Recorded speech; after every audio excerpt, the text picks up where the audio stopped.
தமிழ்நாடு போராடும், தமிழ்நாடு வெல்லும்.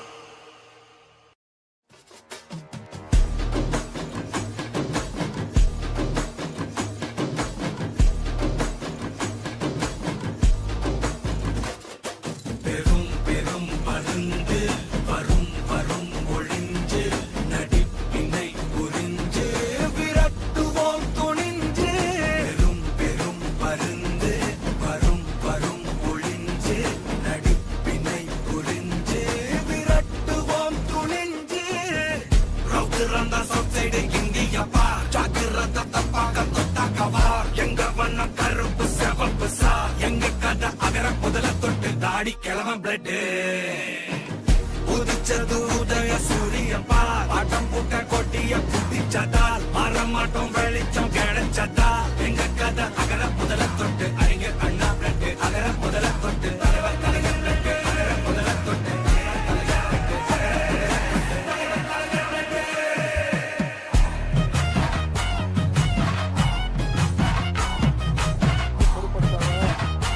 சிறப்பான உற்சாகமான அன்பான வரவேற்பு கொடுத்திருக்கக்கூடிய அத்தனை பேருக்கும் முதல்ல என்னுடைய நன்றியை நான் தெரிவிச்சுக்கிறேன். இன்னைக்கு நம்முடைய மொடக்குறிச்சிக்கு வந்து உங்களை எல்லாம் சந்திச்சு நம்முடைய வெற்றி வேட்பாளர் மறுமலர்ச்சி திராவிட முன்னேற்ற கழகத்துடைய வெற்றி வேட்பாளர் திரு அண்ணன் செந்தில் நாதன் அவர்களுக்கு உதயசூரிய சின்னத்திலையும், ஈரோடு மேற்கு தொகுதியில நம்முடைய வெற்றி வேட்பாளர் அண்ணன் திரு முத்துசாமி அவர்களுக்கு உதயசூரிய சின்னத்திலையும், ஈரோடு கிழக்கு தொகுதியில காங்கிரஸ் சார்பாக போட்டியிடக்கூடிய நம்முடைய வெற்றி வேட்பாளர் திரு கோபிநாத் பழனியப்பன் அவர்களுக்கு கை சின்னத்துல நீங்க எல்லாம் வாக்களிக்கணும்னு உங்களை எல்லாம் கேட்கறதுக்காக நான் வந்திருக்கிறேன். கடந்த 16 நாட்களாக தமிழ்நாடு முழுக்க பிரச்சாரம் முடிச்சுட்டு இன்னைக்கு உங்களை பார்க்கறதுக்கு மொடக்குறிச்சி வந்திருக்கிறேன். உங்களுடைய எழுச்சியும் உங்களுடைய அன்பு வரவேற்பெல்லாம் பார்க்கும்போது நிச்சயம் இந்த ஈரோடு மாவட்டத்தில் நம்முடைய வெற்றி உறுதி செய்யப்பட்டிருக்கா? வெற்றி உறுதியா?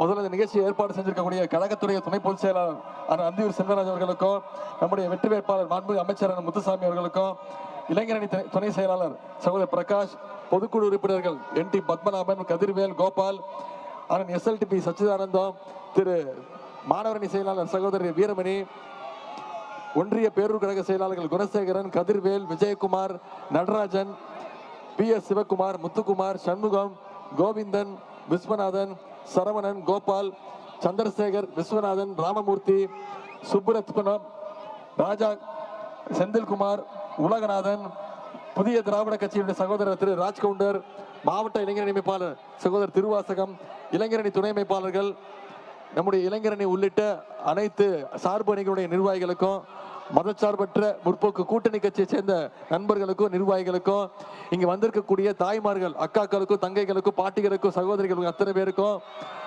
முத்தமிழர் கலைஞருடைய உயிரினும் மேலான அன்பு உடன்பிறப்புகள் உங்க அத்தனை பேருக்கும் முதல்ல என்னுடைய நன்றியை தெரிவிச்சுக்கிறேன். எடுத்தோடனே போட்டோவா? போட்டோ மட்டும் தான் வேணுமா?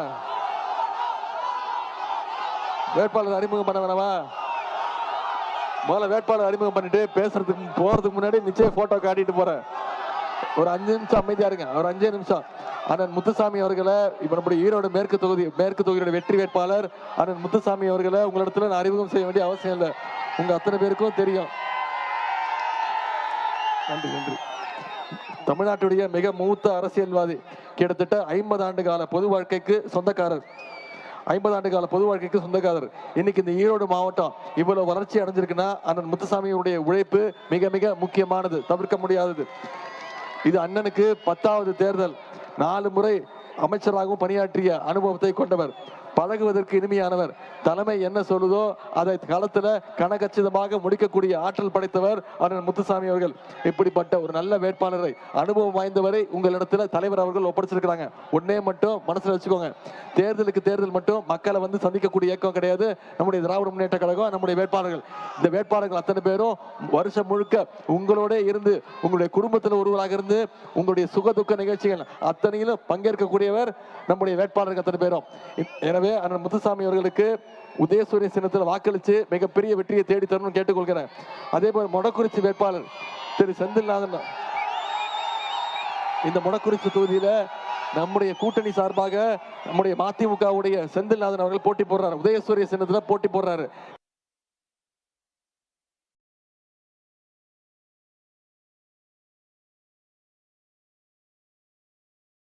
மூத்த தலைவராக இருந்த திரு பூங்குடி சாமிநாதன் அவருடைய அன்பு மகன் தான் திரு செந்தில்நாதன் அவர்கள்.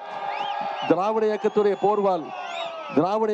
போர்வால் மதிப்பிற்குரிய அண்ணன் வைகோ அவர்களுடைய பாசத்திற்குரியவர் செந்தில்நாதன் அவர்கள் நன்கு படித்தவர், விவசாயியாகவும் இருக்கிறார், ஒரு தொழிலதிபராகவும் இருக்கிறார். அதனால விவசாயிகளுடைய கோரிக்கைகள், வர்த்தகருடைய கோரிக்கைகள் அத்தனையும் தெரிஞ்சவர், அறிஞ்சவர். உங்களுக்காக உழைக்க காத்திருக்கிறார். உங்களுக்காக உழைக்க ஒரு வாய்ப்பு கேட்டு வந்திருக்கிறோம். அவருக்கு உதயசூரியன் சின்னத்துல நீங்க வாக்களிக்கணும்னு கேட்டுக்கிறேன். அதே போல் ஈரோடு கிழக்குல நம்முடைய காங்கிரஸ் பேரியக்கத்தை சார்ந்த நம்முடைய வெற்றி வேட்பாளர் திரு கோபிநாத் பழனியப்பன் அவர்கள் இங்க போட்டியிடுறாரு. நம்முடைய தலைவருடைய அன்பையும் ஆதரவையும் பெற்ற வேட்பாளர், அன்னை சோனியா காந்தி, சகோதரர் ராகுல் காந்தியுடைய நம்பிக்கையை பெற்ற வேட்பாளர், எல்லாத்துக்கும் மேல உங்களுடைய அன்பையும் நம்பிக்கையும் பெற்றிருக்கக்கூடிய வெற்றி வேட்பாளர். நீங்க இவருக்கு ஈரோடு கிழக்கு தொகுதியில சகோதரர் கோபிநாத் பழனியப்பன் அவர்களுக்கு கை சின்னத்துல வாக்களிச்சு மிகப்பெரிய வாக்கு வித்தியாசத்துல இந்த 3 பேரையும் ஜெயிக்க வைக்கணும் அப்படின்னு உங்களை எல்லாம் நான் கேட்டுக்கிறேன். நான் கடந்த 16 நாட்களா தமிழ்நாடு முழுக்க சுத்திட்டு இருக்கேன். ஒவ்வொரு நாளும் கிட்டத்தட்ட 5 தொகுதி 6 தொகுதி 7 தொகுதி மக்களை போய் எடுத்துட்டு வந்தீங்களா இங்கே போட்டோவை?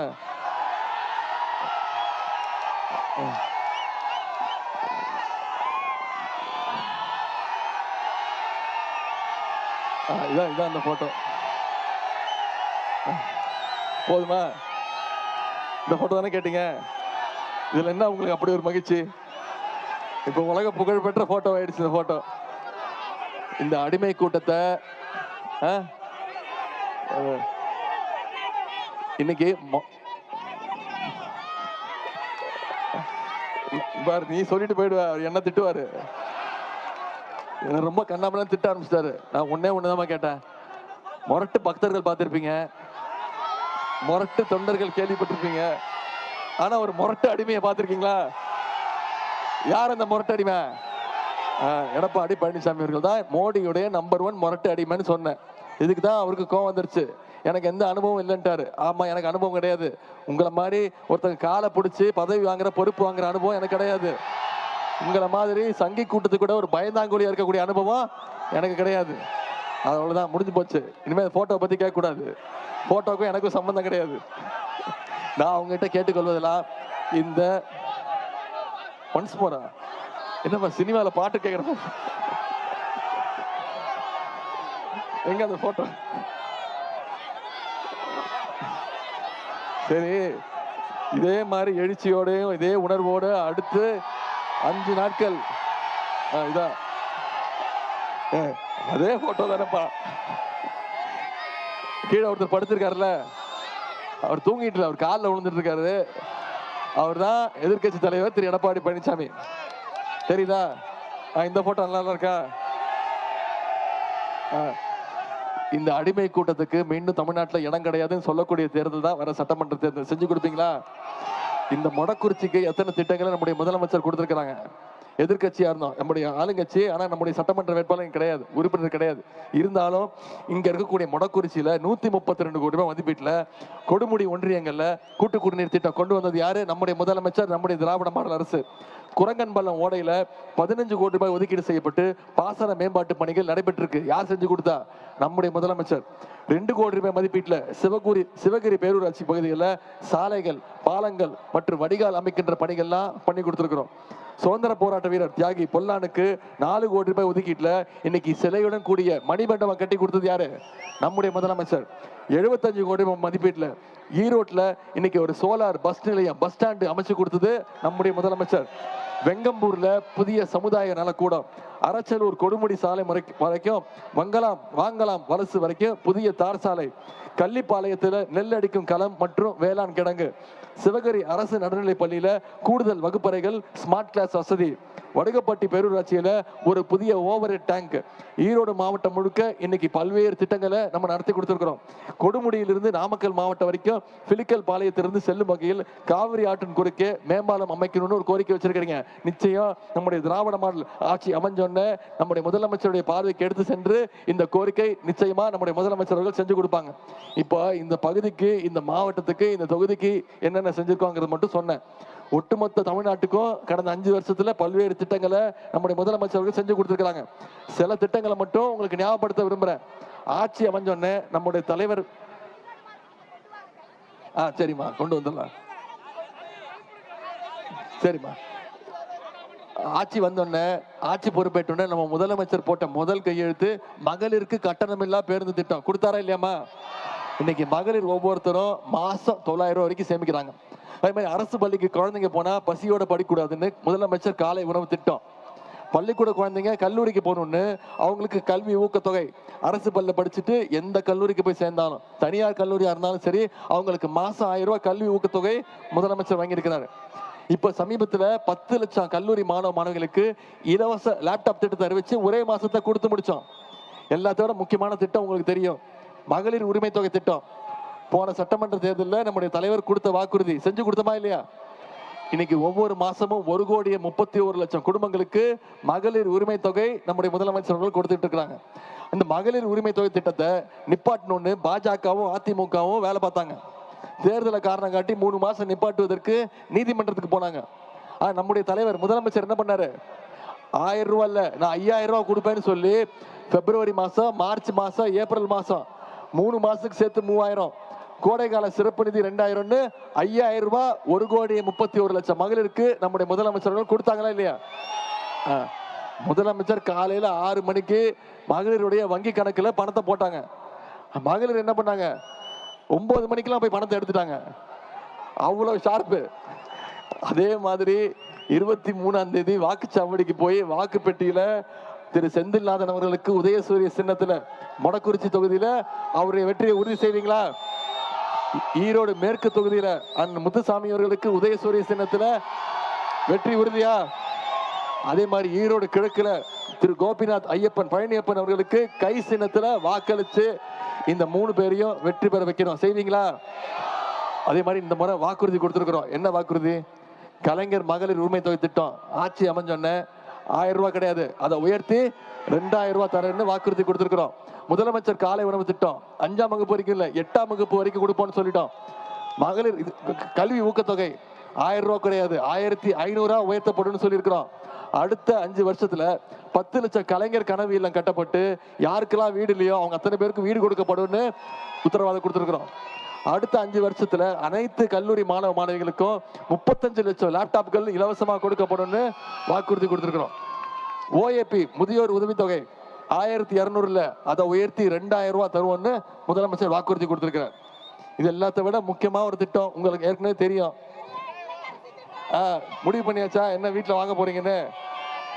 ஆட்சி அமைஞ்சன்னு முதலமைச்சர் அவர்கள் அனைத்து மகளிருடைய கைகளையும் 8000 ரூபாய் முதலமைச்சர் மகளிருடைய பொறுப்புல ஒப்படைச்சிருவோம். மகளிர் அவங்க வீடுகளுக்கு என்ன மின்சாதன பொருட்கள் தேவையோ அதை மகளிரே வாங்கிக்கலாம், முடிவு பண்ணி வாங்கிக்கலாம்னு முதலமைச்சர் உத்தரவு போட்டிருக்கிறாங்க. இவ்வளவு திட்டங்கள் சொன்னல, இந்த 5 வருஷம் என்ன பண்ணிருக்கோம், ஆட்சிக்கு வந்தா என்ன பண்ணுவோம் எல்லாமே சொன்னேன். யோசிச்சு பாருங்க, இந்த 5 வருஷம் ஒன்றிய பாஜக அரசு தமிழ்நாட்டுக்குன்னு ஏதாவது திட்டங்கள் கொடுத்திருக்காங்களா? நம்ம கேட்கிற நிதியை கொடுக்குறாங்களா? நமக்கு வர வேண்டிய கல்வி நிதி கொடுக்க முடியாதுன்ட்டாங்க. மும்மொழி கொள்கை ஏத்துக்கணும்ன்றாங்க. மும்மொழி கொள்கை என்ன இருக்கு? மீண்டும் ஹிந்தியை தமிழ்நாட்டுக்குள்ள திணிப்பதற்கான முயற்சி தான் மும்மொழி கொள்கை. நமக்கான எந்த திட்டங்களும் கொடுக்கறது கிடையாது. தொடர்ந்து தமிழ்நாட்டை புறக்கணிக்கக்கூடிய